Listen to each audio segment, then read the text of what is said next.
today. I know these are very odd times that we're in. Can everybody see my PowerPoint? Cecilia, is that what's showing Yes, up? we can. Yep, I can see it. Awesome, off to a good start. Um, so today I'm going to present about developing a syllabus template that is kind of multifaceted in that it will help faculty meet 10 out of the 42 specific review standards in the higher ed QM rubric. Um, it's also fully accessible for all students to navigate. Um, and I think it really helps take a lot of I think what faculty could see is very tedious work off of their hands so that they can really focus on what I think is probably most important in designing a class, and that is the actual curriculum, the content, the assessment, the learning outcomes, etc. So I will go ahead and move on to the next slide. So my name is David Becker. I am the Quality Matters Lead Coordinator at Indiana University. I work with all 7 campuses of IU. Um, I manage the implementation of Quality Matters across IU, but I also manage the official course reviews performed for IU courses. My colleague who couldn't be here today is Dr. Hitesh Kataria. He is an Assistant Vice President for the university, as well as the director of the Office of Collaborative Academic Programs, in which we both work. So the learning outcomes for today is we're going to identify some of those QM standards that can be met in the design of a course syllabus. We'll identify some resources needed to create that syllabus template. And then I'm going to kind of show you all the template that we've created and also provide you access in different ways that you could take this, refashion it, and use it for your own institution. So first, kind of just a little bit of background about us. I always find this is really helpful. The model, given that we have 7 different campuses, the model that IU Online chose to pursue in building new online degree programs is a collaborative approach. So instead of essentially creating either a centralized, not necessarily external entity, but a separate school, so to speak, for online courses, we actually work with faculty and leverage their expertise across all 7 campuses to build new degrees. Campuses can choose to not participate in that online degree if they would like to. So anybody that wants to participate in building that degree, we gather folks together, and that's really what our Office of Collaborative Academic Programs does.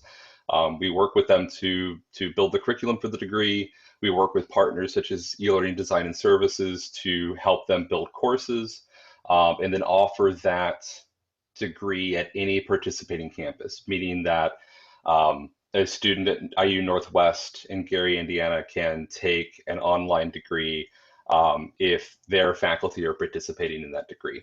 So instead of having to, say, apply at Bloomington or at IU East or IUPUI, they can kind of participate in that online degree. We currently have 140 plus online programs, including undergraduate, Bachelor of Arts and Bachelor of Science, undergraduate certificates, masters, PhDs, EDDs, and graduate certificates as well. Right now, we have a little over 32,000 students at IU taking at least one online class, which makes up about 37% of our total student population.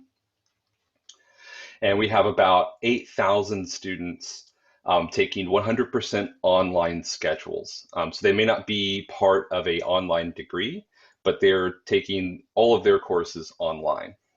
That's about 9% of all IU students. Right now, as far as the collaborative fully online degree programs, we have just under, I think, 7,000 students in those programs total. IU has been a QM member since kind of the early 2010s. Kind of off to a slow start, really kind of figuring out what we want to do with this, how we want to use it. I was brought on board in about 2016 in this role, kind of part-time. I also worked in one of the Centers for Teaching and Learning at IU Southeast. And about then we started to kind of focus our training efforts, focus our larger institutional goals. So we have, almost 1,000 faculty within our universities that have taken APPQMR. We have about 90 peer reviewers across those 7 campuses and 8 master reviewers at the moment. At IU, we really started officially certifying courses early in 2017 in about January. Um, Luckily, my former supervisor in the Center for Teaching and Learning at IU Southeast volunteered to put her course up first, and I'm glad she did. We kind of learned through the first few course certifications what will meet standards, what won't meet standards, what the process is like, and that kind of set us off on a fast trajectory of getting more and more courses certified. Uh, so right now at the Southeast campus, we have about 32 courses that are certified, and I think a few in the pipeline at the moment. At East is 8 courses, Kokomo is 4, and then IUPUI is 1. These are the only campuses in the IU University or the Indiana University that have certified courses at the moment, but the efforts to certify more and more courses is constantly expanding. I know IU Northwest, which isn't represented here right now, has several courses that are going through our internal review process right now to prepare them for an official review. So, benefits to students and faculty when it comes to templates. So I'm going to try something something I haven't done before. I wanted to get some feedback from you and kind of I think pair share. The link that you see in the upper right-hand corner is essentially a Google Doc. So if you can take a few minutes, type that link in, and I'll see if I can copy this and put it in the chat. But I have 2 questions here that I'd like for you to kind of free write your responses to in that Google Doc. One is, how can course design templates help faculty? And then something I don't think we always think about is, how can course design templates help students? So they're kind of broad questions, and I'm not necessarily looking for any specific answer, but I'm interested in what your perspectives are. So let me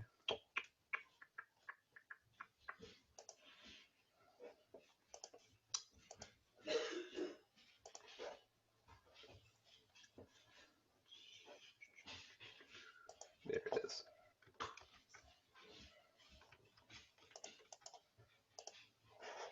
Well,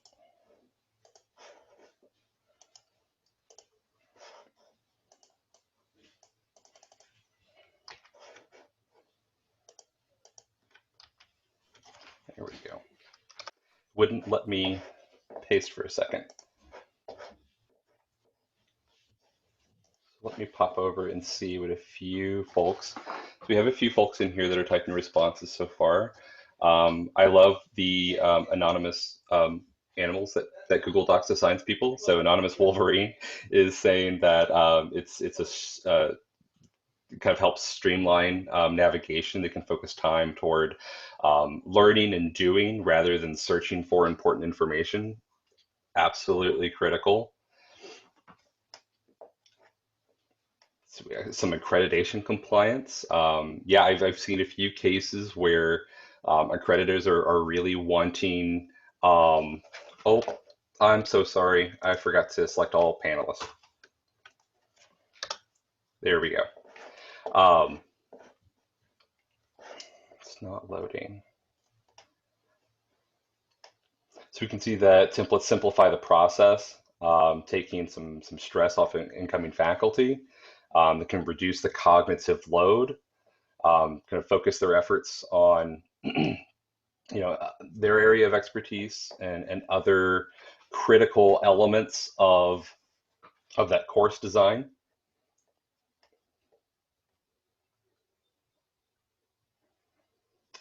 Can uniform experience for students. university policies embedded in every course syllabus. That's absolutely critical. So these are some good responses, and we may come back to this here in just a moment.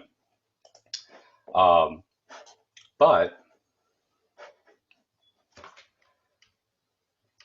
a lot of you kind of hit on some things that we highlighted.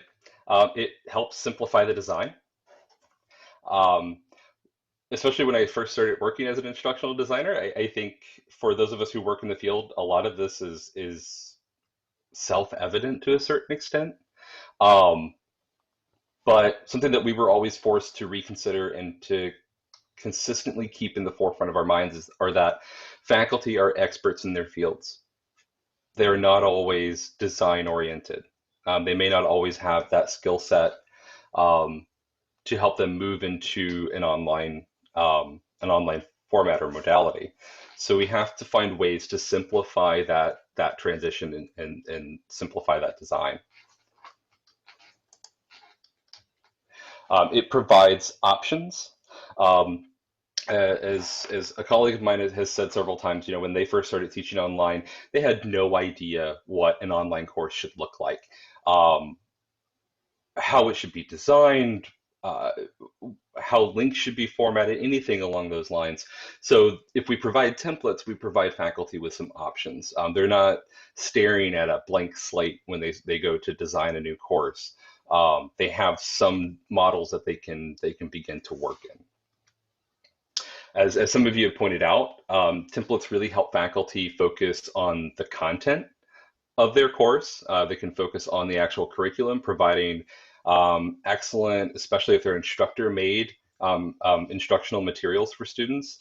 Allows them time to really build authentic assessments in the course, as opposed to purely relying on very easy to score assessments, which may not always produce the best student learning environment. But as some of you have pointed out too, it really provides some consistency. And that's one thing that um, when you're not used to, I think, thinking in a design mode or experience, we sometimes forget the student experience. Um, and it's always helpful to remind folks that, if a student is taking your class online, they may be taking 2 or 3 other classes online.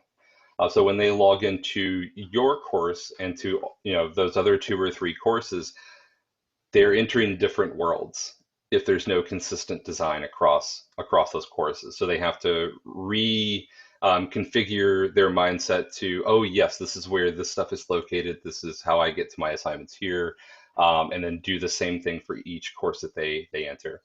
So especially when you're looking for information, and I know we've all experienced this when we're frantically looking for information, simply put, our brains start to look for patterns. And if those patterns are not consistent, that search becomes even more frantic. So this is one reason why we focused on the syllabus. So as I mentioned earlier, it really helps faculty meet 10 out of the 42 QM standards. That's pretty significant. And I think the standards that it helps them meet,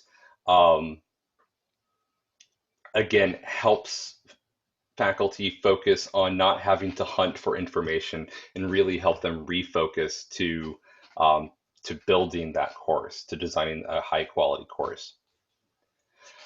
It's really easy to navigate. I've seen different examples of syllabi that I think, everything, different models work for different people. But one thing that we were thinking about in building this is, how do we build something that's easy to distribute and also easy to incorporate into a course that doesn't require a lot of redesign. So for instance, one model I've seen in the past is kind of a syllabus as table of contents inside of a course, where different sections are links to other pages in the course. Works really well for students, works really well for the faculty member. But when it comes to sharing that mode or that particular template of creating a syllabus, it poses several different technical issues in sharing that. mainly in the sense of, if I'm going to share my syllabus page, then I want to share all of those different content pages. Um, so we wanted to kind of make that a little bit easier. So not just easy for students to navigate, but also easy for faculty to incorporate, and not have to kind of relink various pages and ensure that they're all up to date.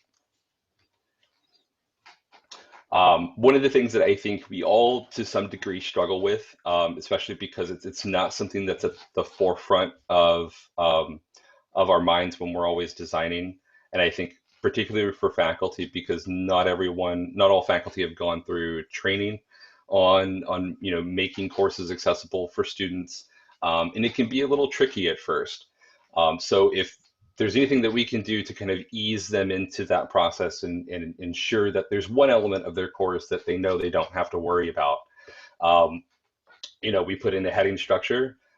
We use verbose hyperlinks, um, all those sorts of things, all those sorts of accessibility elements that are already there that faculty don't have to worry about, particularly when it comes to the syllabus. Tables become very persnickety, so to speak. So all of the tables that are in the syllabus have an alt text, have header rows, those sorts of things. It's already there for them. So they can plug in their information and go. It's not something that they have to worry about ensuring is there. But I think the best part, and the part that's most appealing to a lot of faculty, is that while it does provide some inconsistency, we don't always want a cookie cutter approach. So this is very customizable to their own course. They essentially get to plug in the information about their course and go, or they can take this template and pull bits and pieces from that. For all of you that use Canvas, I have this shared in Canvas Commons. So if any faculty import that from Canvas Commons, the nice thing is that if we update, say, a particular, if we update a policy, or if we update a link or something along those lines, Canvas will let them know that a new edition is available and that they can update their current. So that, again, it's something that they don't necessarily have to worry about. So what are these 10 what are these 10 QM standards that can be met in that syllabus?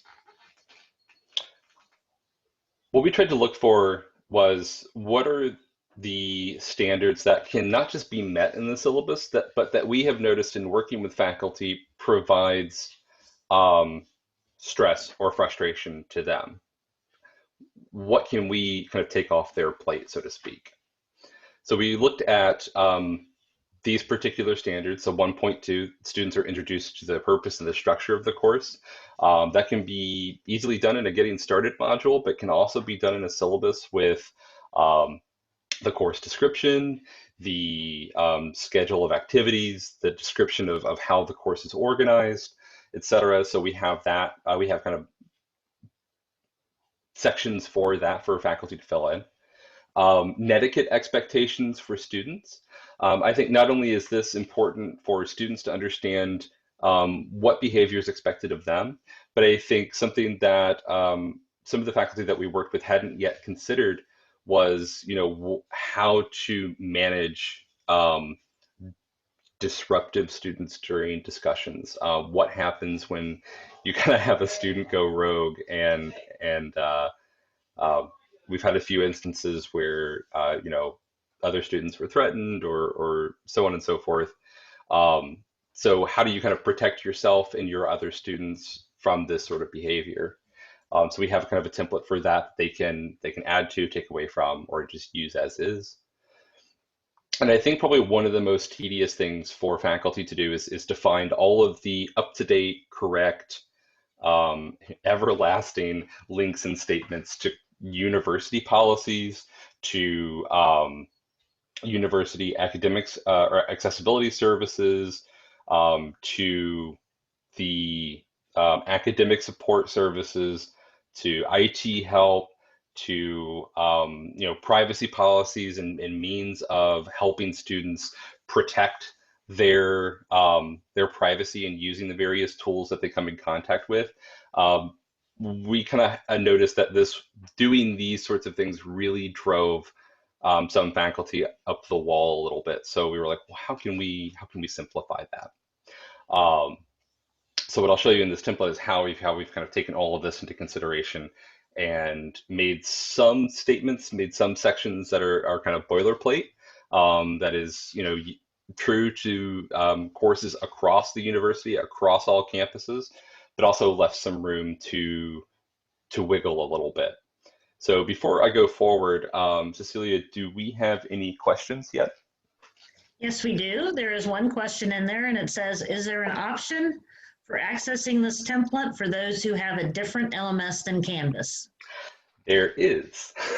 So one thing that I'll show you here kind of toward the very end, I have a few screenshots of the template, and then I'm going to do something that I'm always hesitant to do and do kind of a live demo, because I want you to be able to see more of the template than what is here. We'll have an opportunity to pull it out of Canvas Commons. I know some LMSs like Blackboard or Moodle, they sometimes play nicely with Canvas or with other LMSs, and sometimes they do not. So there is a means of pulling this out of Canvas Commons because it's set up as only a page. The other option I have is a Word document, and then another Word document that is essentially the HTML for that page. So I've tried to take into consideration all the different elements of how we can pull this in together for folks, who may be using Blackboard or D2L or other LMSs. So yes, we do have other options, and I'll show you those here in just a moment. So it doesn't look like we have any other questions at the moment. So I'll show you what this looks like, right? I'll stop blathering about it and I'll show you. So in safety before doing a live demo, just in case it doesn't work, I took some screenshots of the syllabus template as how it appears in the LMS. And all of this was built using HTML, which is another aspect that we don't want to burden faculty with, is like, and it would be really helpful if you learned somewhat of a programming language to be able to do these things. So our office was meeting with a degree program, and members of e-learning design and services were presenting there, and they were kind of showing this off as like a prototype of a syllabus that they were working on that was kind of one page, everything's located in one place, but is easy to navigate and to find the specific information you're looking for. So I pulled them aside and said, I think this is really awesome. Can we collaborate on this and work together and ensure that this is both accessible and meets QM standards, as well as kind of cool hyperlinked table of contents version of this syllabus. So we worked together to develop that. But as you can see, we've kind of split it out by course and university policies. So the way that this works, and I'll show you here in just a moment, is that if you click on one of those links, it will essentially direct a student down toward that portion of the page. So that they need information on late work, because maybe they're running a little late, maybe they didn't manage their time as best as they could, and they need to know what your policy is on late work. They can click on that link, go straight to your policy on that, and find that information in a snap, as opposed to having to kind of figure out how you've organized your syllabus and how you've organized your information to be able to find that. In my work with faculty and getting courses certified, I've seen late work policies be posted somewhere very, very far from the grading policy. So providing them direct links to those policies and information is absolutely critical. But also, as you can see on the right-hand panel, you can hyperlink those two download text phrases to actual copies of your syllabus. So that Word document or PDF that you use, you can still provide them with a file as well.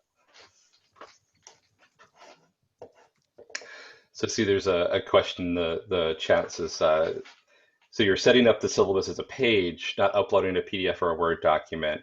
Why does that work better for you?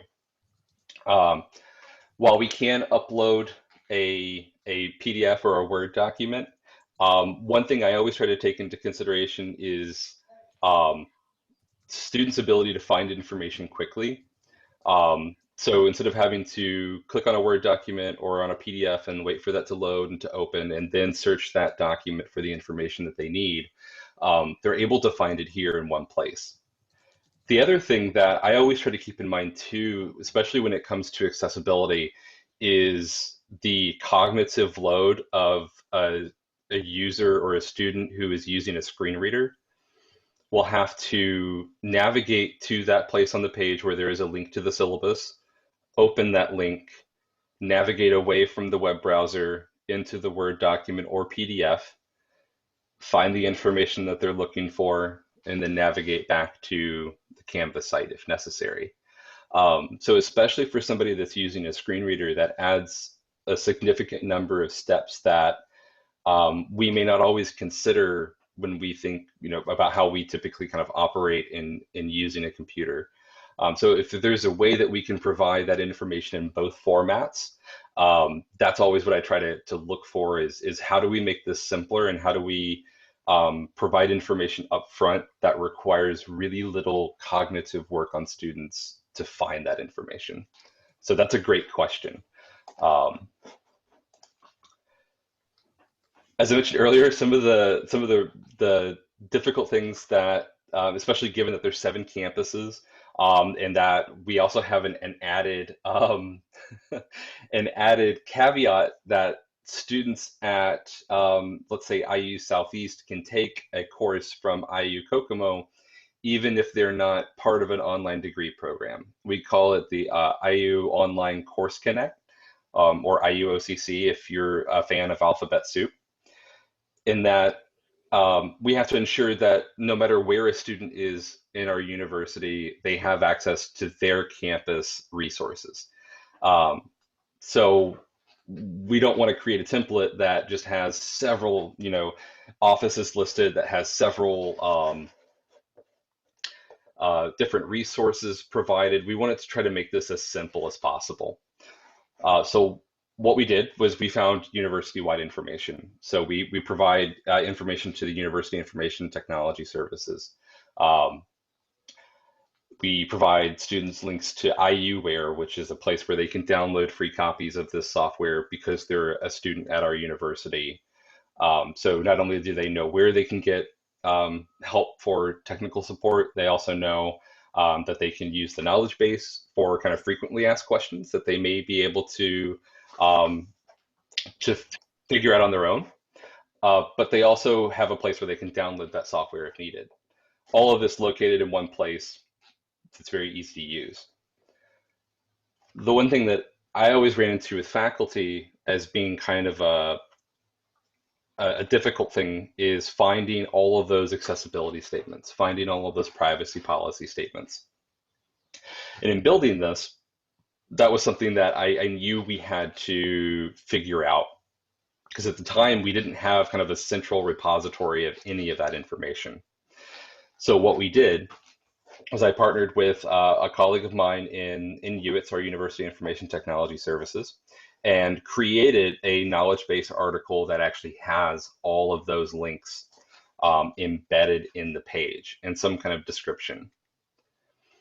So the tool that we needed was this knowledge base article to make this a little even simpler for faculty.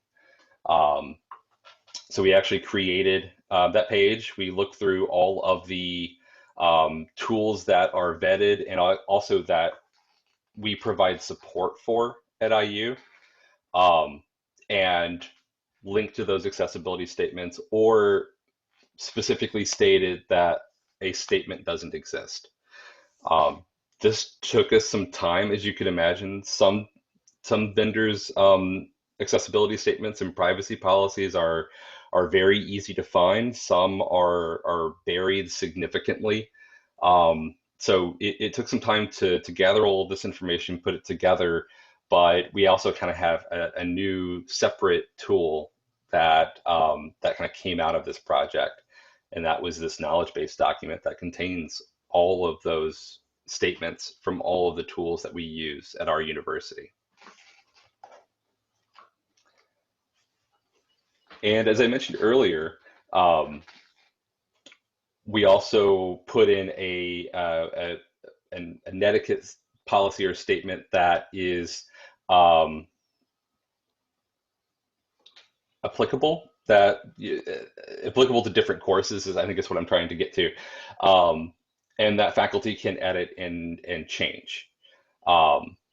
So they can, and this is something that is written by a faculty member. We actually asked her, can we use this as an example, and put this in as a template for other faculty to use, and she was very happy to share that. So this is something that if this fits the culture of the class that faculty member is teaching, they can use it. If they'd like to change it by either deleting certain points or adding others, they're more than welcome to. And it looks like we have a question here in the chat too. How do you ensure faculty won't inadvertently undo accessibility choices you've built into the template when they edit the Canvas page? For instance, faculty may delete your accessible table and insert a new one, not realizing the difference. The short answer with that is that we don't ensure that. It's really, really difficult for us to set up a means for them to take a template and to be able to change some elements of it, but not others. I think within the kind of the technological system that we work in, to avoid that. But we also couple these sorts of templates with training and best practices in online course design and delivery. So it's not something that we can necessarily 100% avoid, but we think the benefits of providing them with something that they know is accessible up front, and that they also know that their individual campus, Center for Teaching and Learning, they're aware of the template. They actually really participated in the feedback process of building this template. So they're familiar with it. They know that faculty know that they have other resources there that can help them. So they know that, oh, these tables are accessible, but it doesn't include maybe a column that I want to include, or maybe I want to make sure that after I change it, it's still accessible, or I didn't accidentally do anything. They have resources at hand that can help them ensure that their materials are accessible and still usable for students with disabilities. So that's kind of the answer to that, is that we can't necessarily prevent it, but we encourage faculty to utilize those resources and ensure that they maintain that accessibility as they move forward. So here's what everybody's been waiting for is direct links to this. These presentation materials I don't think are up just yet, but I know Beth has them, and she'll be uploading them to the conference webpage shortly. But I tried to use shorter URLs that you can take and type in relatively easily. You don't need the http://. I think you can start with just go.iu.edu. I can provide the long URLs. And I will do that here in just a moment in the chat. But as I mentioned earlier, you can download it from Canvas Commons, which, if you're using a different LMS, sometimes those LMSs will play nicely with each other, and you can upload that file into another LMS. If maybe if your LMS doesn't always play well with Canvas or with importing other elements, there is the HTML code that you can download that document and copy and paste into your LMS, especially if your page has an HTML editor in it. The other option is a Word document version. And the Word document version is, as it would sound, um, it is just a Word document, but contains all of the same information. And so I'm going to go ahead and quickly grab this shared link while I have it and share it in the chat.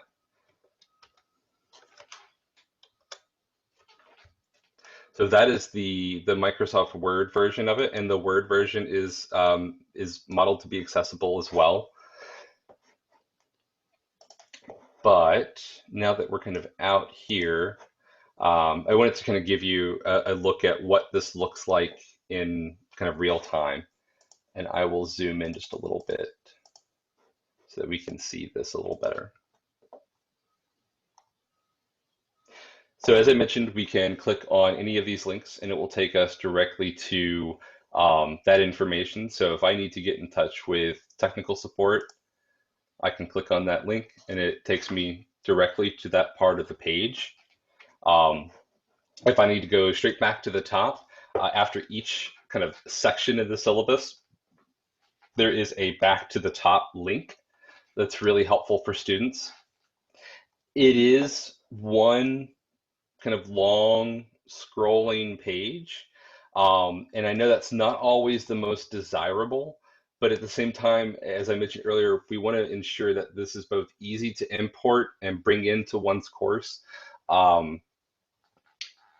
than other options, such as a table of contents kind of approach that links to other pages within the LMS. But it also allows students some options in how they navigate and read through the syllabus. They can simply scroll down and move their way through, look at what your communication policy is, if there are any prerequisites or necessary skills for coming into the course, what their required computer and digital literacy skills are, the textbook, the course learning outcomes, so on and so forth. So you can kind of scroll down and find that information as needed, or you can, click on any of the links that are up here. So if I want to see what my late work policy is, I add that here. So as you can see too, something that we've done throughout is that we want to ensure that faculty have that autonomy to put in whatever policy they feel is appropriate for their course. So we don't necessarily provide them a late work policy. Everybody has their different philosophies and everybody has different approaches. What we didn't want to do is we didn't want to seem as if we were telling faculty, this is what you must do when it comes to late work in your course, or to other more course specific policies within the template. Something that will actually be my colleague and I will be presenting on later today is the academic support services. We actually provide university-wide support services in writing and math that are actually kind of portable, and you can bring those into the actual course instead of just providing a link out. So we'll be presenting on that a little later this afternoon. But I think one thing that's really helpful for faculty too is the university policies. Sometimes we have very campus-specific policies. Sometimes the university-wide policy is the one that takes precedent. So we wanted to ensure that there's consistent language, that it is consistently up to date, has the correct links, and that faculty just don't have to worry about whether or not their statements are correct or up to date. So I see that I have 10 minutes left.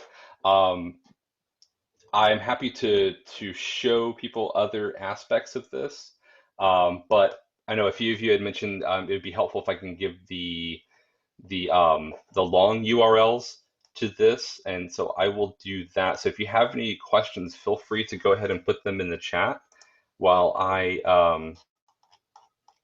look and help provide these links really quickly.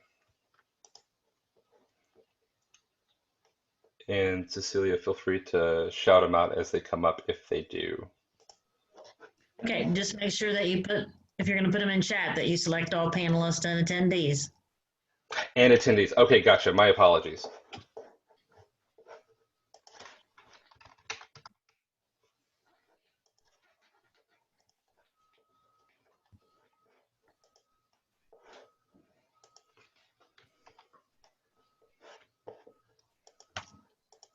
Okay, here is the link for the Canvas Commons means of importing this. If you're in Canvas, or if you use Canvas, you can directly import that into your own course, or you can download it and then import it into your course. Given that it's across universities, I'm not sure if you'll get notifications if it's updated. If so, great. Um, I'm sure some of the university-specific policies won't be terribly helpful for you. But let me also grab the HTML code link for that.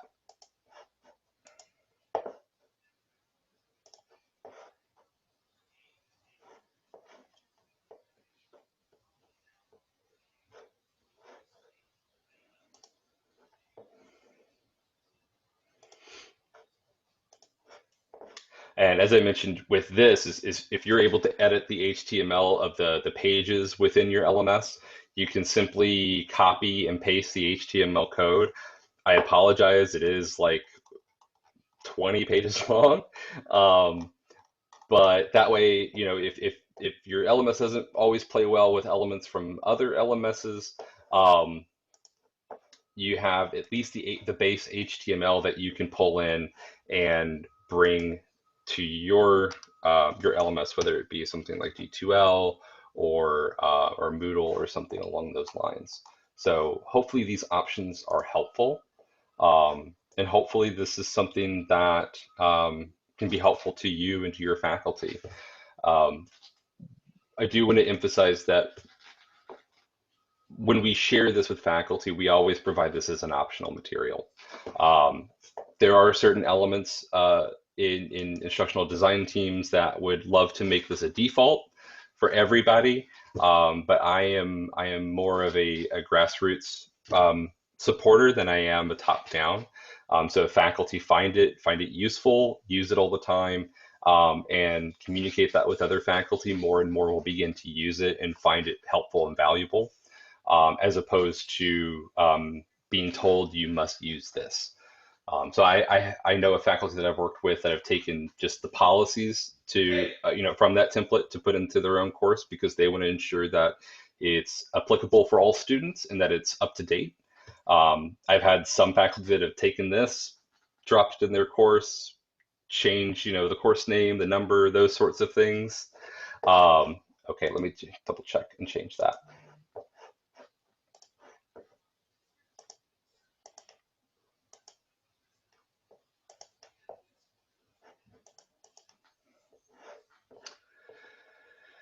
It says the HTML version requires a login to IU. Hopefully that's not the case. I have it set so that people with the link can view and download. It's publicly available. I'm going to try copying and pasting it again. Laura said that it worked for her, so maybe Okay. the other gentleman has to just try it again and refresh his browser. That may be the case, and I've encountered those sort of situations too. But if that doesn't work for you, please, please, please, I'll do this. Reach out to me. Shoot me an email.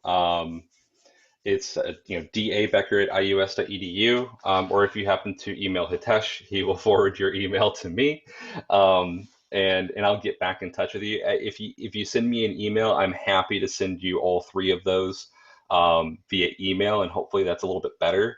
But the Word document as well as the HTML, I'll send you as a file so that you don't have to worry about the link if you're having trouble with that. And Cecilia, I'm guessing we probably have very limited time left, correct? You have about 5 minutes, David. Okay, gotcha. So if there are any other questions, I'm happy to take them.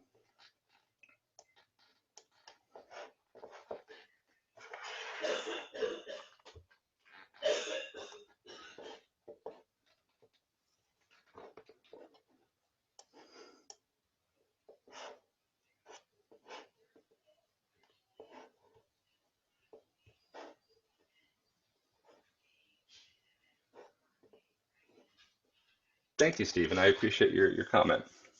And Laura, thank you. Well, if you think of a question later on, please again don't hesitate to reach out to me. You have my email here, but you can also, if you Google my name and IU, you can pretty easily find me and my contact information. I'm happy to exchange knowledge, to send you copies of the syllabus template. But also, just given my position, if you have questions, institutional wide implementation, and you kind of want to trade ideas, please feel free to reach out to me. I'm always happy to work with folks that are just getting started, but also learn from those who have been doing this for a long time. Well, I want to thank you very much, David, for presenting today at the conference. I know that this was not the original way that you planned to present. So thank you again very much for doing this. It's a little more difficult, but you did a great job. And thank you everybody for attending the session. And I have